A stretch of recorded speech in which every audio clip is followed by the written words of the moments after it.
Eminent ladies and gentlemen, Mr. Chancellor, sir, it gives me tremendous delight and honor to invite to the podium a highly esteemed august visitor, Mr. John Momoh, for his remarks. You're most welcome, sir, as I yield the floor to you.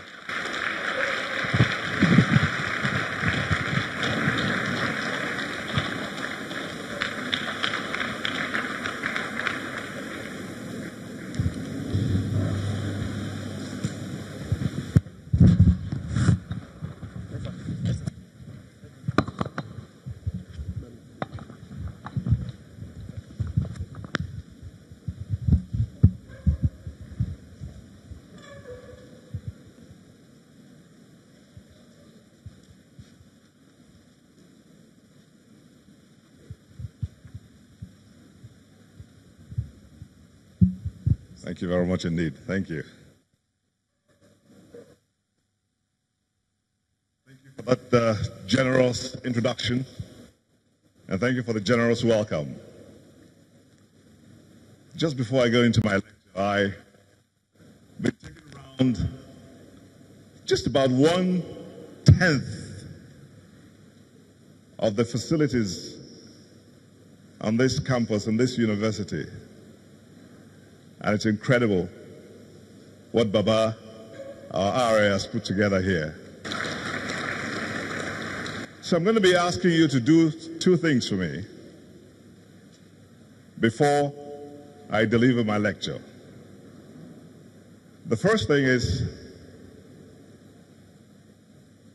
I will crave your indulgence to ask that we should all rise and give the great RA and his amiable wife a standing ovation. And I mean a standing because I want to hear the applause. The founder, the great RA, Afe Babalola, philanthropist, educationist, visionary, and legal luminary. The Bill Gates and Rockefeller combined together. Members, before the members of the Governing Council, his amiable wife, Yeye Are, members of the Governing Council, the members of the various faculties, the proud parents who may be here this morning, and above all the graduates. Let me begin by saying thank you to the founder and to all of you, for I'm so highly honored to be invited to give the Convocation lecture at one of the best universities on the African continent and in the world.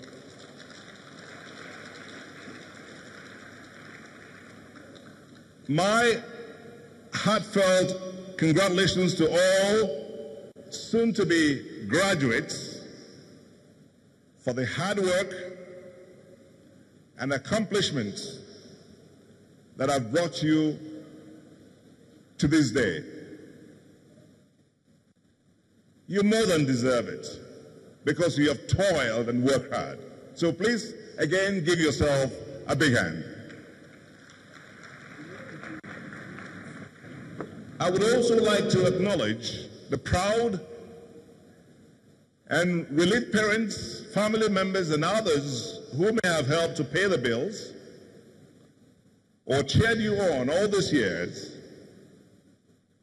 because I'm sure that today and tomorrow they'll be happy to see you graduate. Many thanks are also due to your lecturers, to the admin staff, library staff, the canteen staff, the cleaning staff, the gardeners, the security, and all those who keep these grounds in such immaculate order.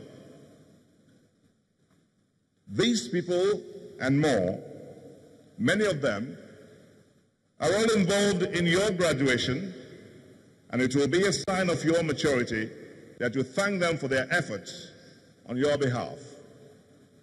After all, as they say, gratitude to and graciousness towards others will always stand to you in life. It was just like yesterday when you matriculated. And just like that, graduation day is here.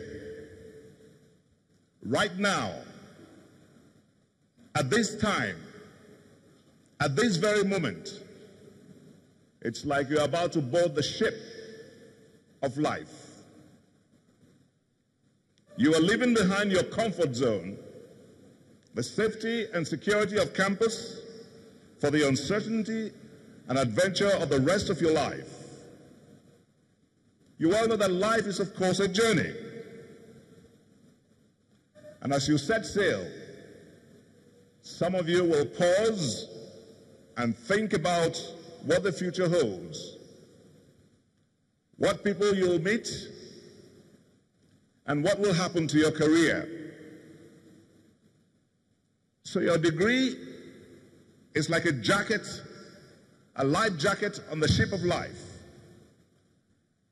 It will keep you afloat until you find your own niche. And as the world that we live in now is rapidly changing, you will have to be able to adapt to the changing times to keep afloat. But keep in mind that you are already in the top 1% bracket to have gotten to where you are today. As you move on from here, you're likely to suffer some setbacks along the way, and that is definite. But remember that even if you fail and you fall many times, that's okay. Just get up, dust yourself up, and move on.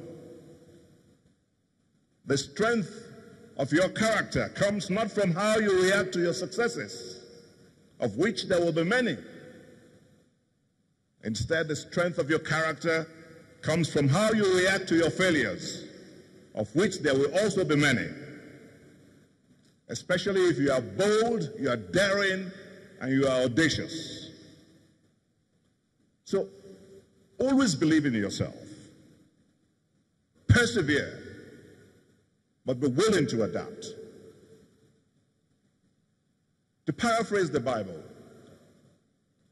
from whom much is given, much is expected. You've been given the tools with which to solve the world's problems, including those plaguing our dear country, Nigeria. We look to you from now on to fix them.